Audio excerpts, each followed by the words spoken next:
हरि ओम तत्सत हरि ओम तत्सत। न शांतस्य कुतः सुखम। सुख पाने दुनिया का जितने भी प्राणी है, जितने भी जीव हैं, इंसान ही नहीं हर जीव की हम बात करते हैं, हर जीव सुख चाहता है। मिलता क्या है? क्या सभी को सुख मिल जाता है? नहीं। तो जब हर व्यक्ति सुख के लिए ही प्रयास करता है तो फिर उसे दुख कैसे प्राप्त होता है, क्यों प्राप्त होता है? आइए इसके ऊपर विस्तार से चर्चा करते हैं। सुख पाने के लिए हम सब लोग विभिन्न तरह के प्रयास करते हैं। बुरे एवं अच्छे दोनों तरह के कार्यों के पीछे सुख प्राप्त करने के लिए ही अभिलाषा रहती है। जो भी हम कार्य करते हैं उसके पीछे सिर्फ सुख और सुख है। एक बार विदुर जी ने मैत्रेय जी से पूछा कि संसार में सब लोग सुख प्राप्त करने के लिए ही प्रयास करते हैं, लेकिन देखा गया है कि अंततः सबको दुख ही मिलता है, ऐसा क्यों होता है? तो मैत्रेय जी ने कहा कि विदुर जी, सबों को अपने सुख की लालसा इतनी प्रबल होती है कि यह विचार भी नहीं कर पाते कि इस सुख को, जिस सुख को हम पाने के लिए प्रयासरत हैं, वह सुख किसी को दुख पहुंचा रहा है। लोग सिर्फ अपने सुख के लिए प्रयास करते हैं, इसीलिए सब दुखित रहते हैं। यदि हर व्यक्ति सबके सुख के लिए प्रयास करे तो दुख किसी को नहीं होगा। एक बार एक शिष्य अपने गुरु के पास गया और पूछा, हे प्रभु, मैं जो भी पाना चाहता हूं वह मुझसे दूर चला जाता है, ऐसा क्यों होता है? गुरु जी ने कहा, तुम सिर्फ पाना चाहते हो, कभी देना नहीं चाहते हो। बोओगे नहीं तो काटोगे कहां से, दोगे नहीं तो पाओगे कहां से? शिष्य ने कहा कि भगवान, मैं तो गरीब आदमी हूं, मैं क्या दे सकता हूं? गुरुजी ने कहा, देने के लिए धन नहीं, मन की आवश्यकता होती है।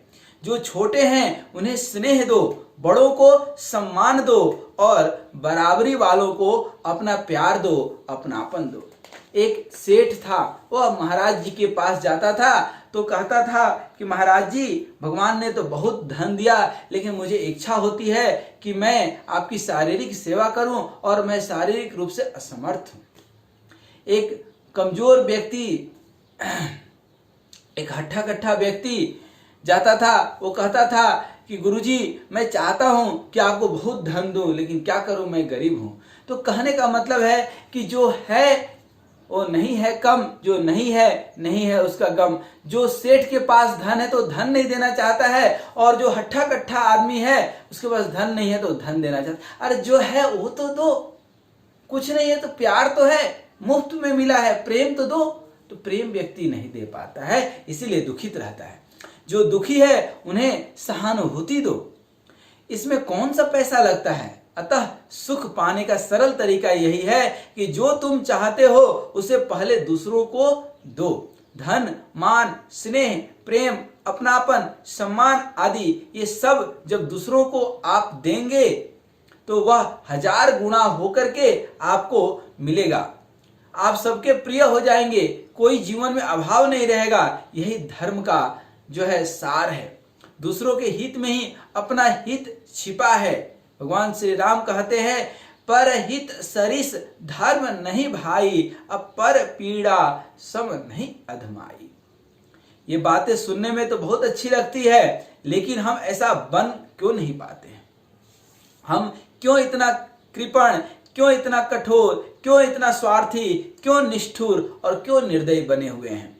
इस दलदल से हमें कौन बाहर निकालेगा? यही जो है, इसी जगह पर एक गुरु की आवश्यकता होती है। और ये गुरु जो है कोई शारीरिक रूप में, कोई आध्यात्मिक रूप में, और कोई जो है किताब के रूप में हो सकता है। कोई भी प्रेरणा दे सकता है। गुरु ही हमें इन दुर्गुणों के कीचड़ से निकालकर निर्मल कर सकते हैं तथा सद्गुणों के आभूषणों से अलंकृत कर सुंदर बना सकते हैं। बस उनका चरण मजबूती से पकड़े रहने की आवश्यकता है।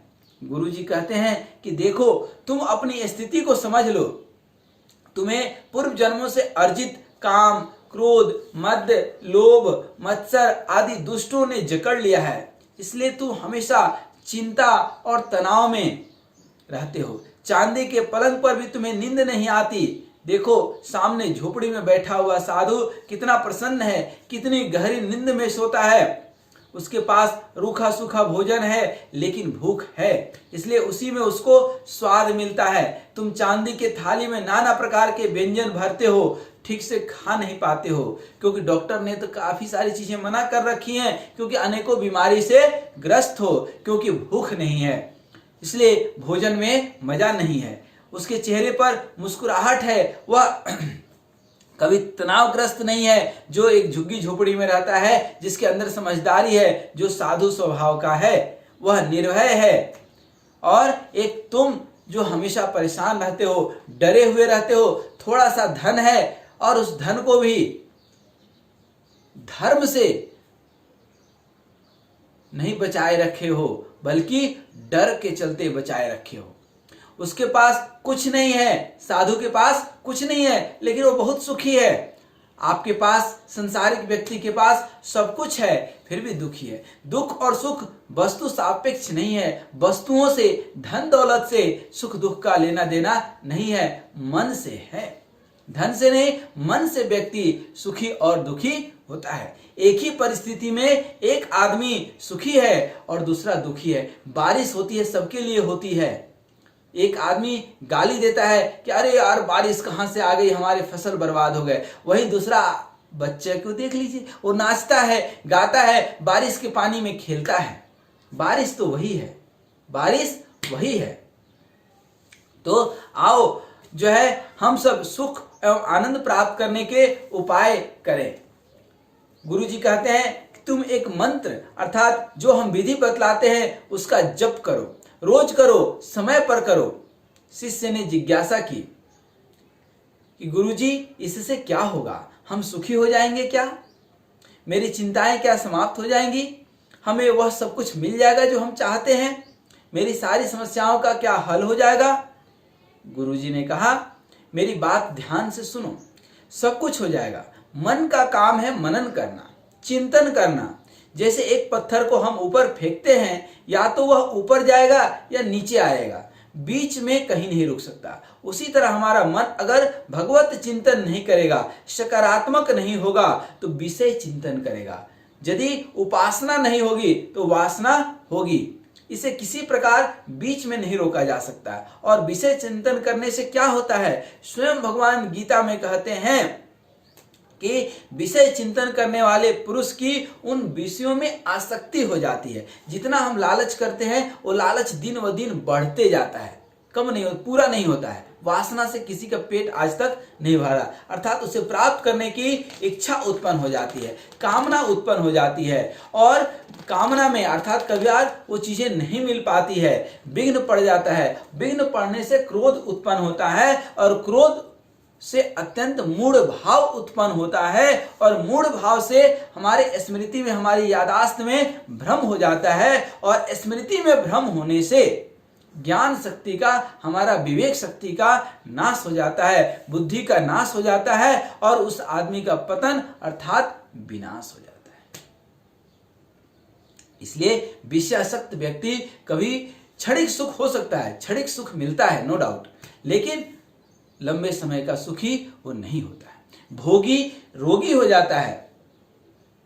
लेकिन जो नियमित रूप से थोड़ा भी गुरु के द्वारा दिया गया गुरु मंत्र, भगवत स्मरण करता है, भगवान का भजन करता है, वह अपने अंतःकरण में प्रसन्नता का अनुभव करता है, क्योंकि भगवान का स्वरूप ही तो आनंदमय है। इसीलिए तो हम लोग सच्चिदानंद कहते हैं, परमानंद कहते हैं। सच्चिदानंद अर्थात सत चित आनंद, और प्रसन्नता आते ही दुखों का अभाव हो जाता है। उस प्रसन्नचित योगी की बुद्धि शीघ्र ही सब ओर से हट करके, जैसे कछुआ चारों तरफ से अपने आप को समेट लेता है, उसी तरह से जिसकी बुद्धि भगवान में चली जाती है, उसकी पूरी संसारिकता से बुद्धि सिमट करके भगवान के चरणों में लग जाती है। लेकिन क्या ये एक दिन में हो जाएगा?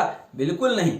प्रारंभ में, शुरू में तो भगवान का भजन करना तो विष तुल्य लगता है, जहर की तरह लगता है, नीरस जान पड़ता है, भार स्वरूप लगता है। ऐसा लगता है कि ये क्या मैं कर रहा हूं, इससे क्या फायदा होगा, हम कहां फंस गए हैं। कृष्ण भगवान तो खुद गीता में कहते हैं कि यत दग्ने विषमिवम परिणाम में या मृतो अपम, अर्थात प्रारंभ में यह विष स्वरूप, विष के समान, जहर के समान जान पड़ता है, लेकिन इसका परिणाम अमृतमयी है, अमृत के जैसा है। जीवन में भी हम देखते हैं कि बिना दुख उठाए कोई सुख अनुभव नहीं कर पाता है। कोई स्त्री बिना प्रसव पीड़ा सहने के बाद, बिना प्रसव पीड़ा सहे बिना मां बनने का गौरव प्राप्त नहीं करती है। तपस्या के बाद ही कोई भी भक्त को वरदान देने के लिए भगवान आते हैं। अतः अगर जीवन में सुख चाहिए तो भगवत स्मरण रूपी कठिन मार्ग में तो चलना ही पड़ेगा। गुरु जी ने अपने शिष्य से कहा कि देखो, जितनी इच्छाएं हैं सब मन ही है, जितनी भावनाएं हैं, काम, क्रोध, लोभ, मोह, मत्सर, प्रेम, भक्ति आदि, ये सब मन में ही उठते हैं, अर्थात मन ही है। जैसे समुद्र में उठने वाले तरंगे भी समुद्र ही है। यह सब चित्त की वृत्तियां हैं जो हमें अशांत किए रहती है। इन वृत्तियों को शांत करने की जो विधि है उसे क्रिया योग कहते हैं। इन वृत्तियों को शांत करने की जो विधि है उसे क्रिया योग कहते हैं, और योग का परिणाम ही चित्त की स्थिरता है। योगाश्चित वृत्ति निरोधा, जैसे जैसे चित्त स्थिर होने लगता है वैसे वैसे हमारी बुरी भावनाएं शांत होने लगती है, और हम अच्छी भावनाओं जैसे दया, क्षमा, प्रेम, भक्ति, सहानुभूति आदि से भर जाते हैं। धीरे धीरे मन जब पूर्ण शांत हो जाता है तो ये सात्विक भाव भी खत्म हो जाते हैं। इसी को निरोधा अवस्था कहते हैं, परा अवस्था कहते हैं, अथवा समाधि कहते हैं, जब हमारी चित्त अस्थिर हो जाती है। साधन करते करते यह अवस्था अपने आप प्राप्त हो जाती है। ठीक उसी तरह से जैसे किसी रूम में लाइट जलाते हैं और अंधकार स्वयं भाग जाती है। शिष्य कहते हैं कि गुरुजी, क्या इस अवस्था में सुख मिलता है? गुरुजी कहते हैं कि नहीं, इस अवस्था में सुख और दुख का बोध होता ही नहीं है। इसमें तो आनंद, इस अवस्था को व्यक्त नहीं किया जा सकता है, ये निबोध गम्य है, यही बोध होता है। अहम ब्रह्मास्मि, ब्रह्म है, अहम ब्रह्मास्मि, अहम ब्रह्म, हम ही ब्रह्म है, और ब्रह्मानंद, परमानंद, सच्चित आनंद, सच्चिदानंद, परमानंद, अब उसके आगे तो कोई आनंद है नहीं, और वह इतनी बड़ी आनंद है, वो उस आनंद की अनुभूति के बाद कोई शब्द ही नहीं है कि उसको व्याख्या कर पाए व्यक्ति। इसीलिए जिस व्यक्ति को भी भगवान का भक्ति मिल गया उसको वह शब्दों में नहीं बता पाया। जब हम साधन प्रारंभ करते हैं तो वहीं से सुख का अनुभव होना शुरू हो जाता है। क्रिया योग, साधन योग करने से चित्त शांत होने लगता है और शांति में ही सुख का अनुभव होता है। नास्ति बुद्धिरयुक्तस्य न चायुक्तस्य भावना न चाभावयतः शांतिरशांतस्य कुतः सुखम। जिस व्यक्ति में निश्चयात्मिक बुद्धि नहीं होती उस अयुक्त मनुष्य के भीतर भावना भी नहीं होती। भावनाहीन मनुष्य को शांति नहीं मिलती, और शांति रहित मनुष्य को सुख कैसे मिल सकता है? जिस व्यक्ति के जीवन में शांति नहीं है उसको सुख नहीं मिल सकता है। सुख के लिए मन शांत चाहिए, मन को तो एकांत चाहिए। न शांतस्य कुतः सुखम, यह तो गीता की वाणी है। सारे धन दौलत वालों ने इस बात को मानी है। नींद के सुख के लिए सेज नहीं, केवल तन का कलांत चाहिए। सुख के लिए मन तो शांत चाहिए, मन को तो एकांत चाहिए। जो चाहा सब पा तो लिया मैं, फिर क्यों अभी अधूरा हूं। भरता अगर विषय रस से तो कहता मैं भी पूरा हूं। विषयों के विष अर्थात जहर से व्याकुल मन को केवल कमलकांत चाहिए। सुख के लिए मन शांत चाहिए, मन को तो एकांत चाहिए। पेट नहीं भरता बिन भोजन, चाहे जितना जतन करो। जब तक राम रमे नहीं मन में, तब तक साधन भजन करो। साधन पूर्ण फलित होगा बस, गुरुधाम सा प्रांत चाहिए। सुख के लिए मन शांत चाहिए, मन को तो एकांत चाहिए। शांत चित्त होने में ही सुख का अनुभव होता है।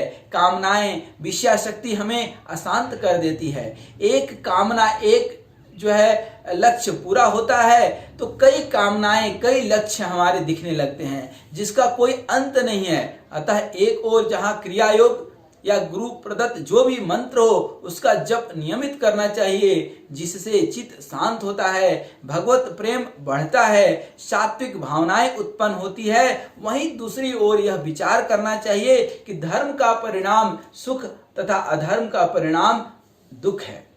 हमारा अधिकार सिर्फ अपने कर्मों में है, परिणाम भगवान के हाथ में है। अतः कोई भी कार्य जो धर्म के अनुकूल नहीं है वह नहीं करना है, क्योंकि अधर्म तत्काल हमें लाभ दे सकता है लेकिन अंत में दुख का कारण अवश्य बनेगा। बबूल का वृक्ष लगाने पर उसमें आम नहीं फल सकता, इसलिए हम धर्म के अनुकूल चलने का प्रयास करें। धर्म और सत्य के पथ पर चलने की शक्ति हमें मिलती रहे, इसी के लिए सत्संग की आवश्यकता पड़ती है, अच्छे लोगों के साथ की आवश्यकता पड़ती है, गुरु की शरण में जाने की जरूरत पड़ती है। साधन और सत्संग से ही हमें वह शक्ति प्राप्त हो सकती है। शिष्य ने कहा कि लाख पढ़ने सुनने के बाद भी हम लोगों ने जो है क्यों गलतियां की, हम लोग से क्यों गलतियां हो जाती है, न चाहते हुए भी हम लोग क्यों गलती कर देते हैं। गुरुजी ने कहा कि ऐसा होगा क्योंकि पता नहीं हमारे चित्त में कितने जन्मों के संस्कार पड़े हुए हैं, वह एक दिन में नहीं जाएगा। इसलिए न चाहते हुए भी अपने संस्कार के अधीन होकर के हम गलती कर बैठते हैं, लेकिन कर्म फल तो कर्ता को भोगना ही पड़ेगा। अब आप जानबूझ करके गलती करें कि अनजान में गलती करें, कर्म फल तो भोगना पड़ेगा। अब जब सृष्टि में एक पत्ता भी उनकी इच्छा के विरुद्ध नहीं हिलता तो भला हम आप जो भी करते हैं उसमें क्या उनकी इच्छा नहीं है, लेकिन मैं कर रहा हूं, यह अहंकार आने से ही हम कर्म फल के भागी हो जाते हैं, क्योंकि हम सोचते हैं कि मैं करता हूं। जब हम कोई कार्य करते हैं तो भगवान को नहीं समर्पण करते हैं, सौंप दिया जीवन प्रभु के हाथों में, जीत तुम्हारे हाथों में, हाथ, ऐसा हम नहीं करते हैं।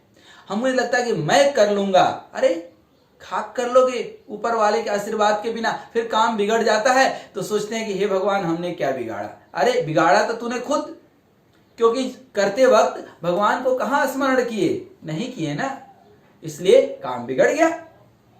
काम बना तो हम धन्यवाद भी देने नहीं जाते हैं, फिर वो काम बिगड़ जाता है।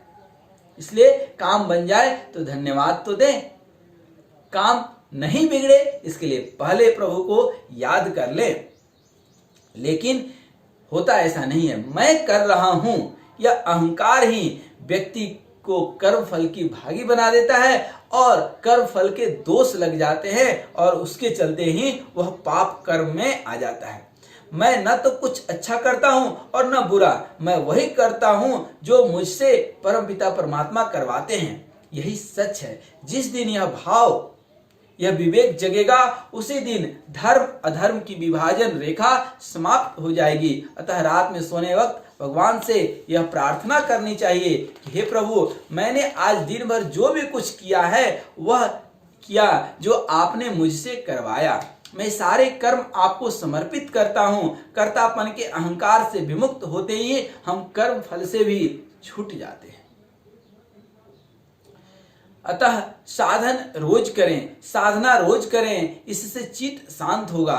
सत्संग करें जिससे भगवत भजन करने की शक्ति मिलती रहे, तथा यह विचार करें कि जो इस सृष्टि को चला रहे हैं वही हमको भी चला रहे हैं। हमसे अच्छा बुरा कर्म सब वही करवा रहे हैं। नैवम किंचित करोमीति, मैं कुछ नहीं करता हूं, लेकिन यह विचार शांत चित्त में ही आता है। शांत चित्त में ही सुख का अनुभव होता है। भगवत भजन से ही चित्त शांत होता है। मन की उत्पत्ति प्राण से होती है। प्राण अस्थिर होने से मन अपने आप स्थिर हो जाता है। मन में संकल्प विकल्प उठते हैं। मन ही सारे अच्छे और बुरे कर्मों का उद्गम स्थान है। कर्म ही हमारे सुख दुख का कारण है, जिसे भोगने के लिए विभिन्न शरीर धारण करने पड़ते हैं। 84 लाख योनि है। इस मन के द्वारा जो किए गए कर्म है, पाप कर्म, उसको भोगने के लिए ही। और यह सिर्फ इंसान ही है जिसके पास यह जो है उम्मीद है कि वो भगवान का भजन करके अपने जीवन को उन्नत बना ले। बाद बाकी सारे जीव तो भोगने के लिए पैदा होते हैं।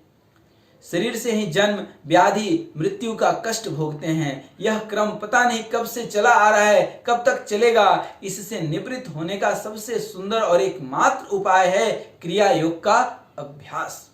किसी योग्य गुरु के संरक्षण में क्रिया योग का नियमित साधन करने से मन एकाग्र होने लगता है। मन की एकाग्रता से ही सत्व गुण बढ़ता है। चित्त शांत होने से ही अहंकार छूटता है एवं अलौकिक सुख का अनुभव होता है।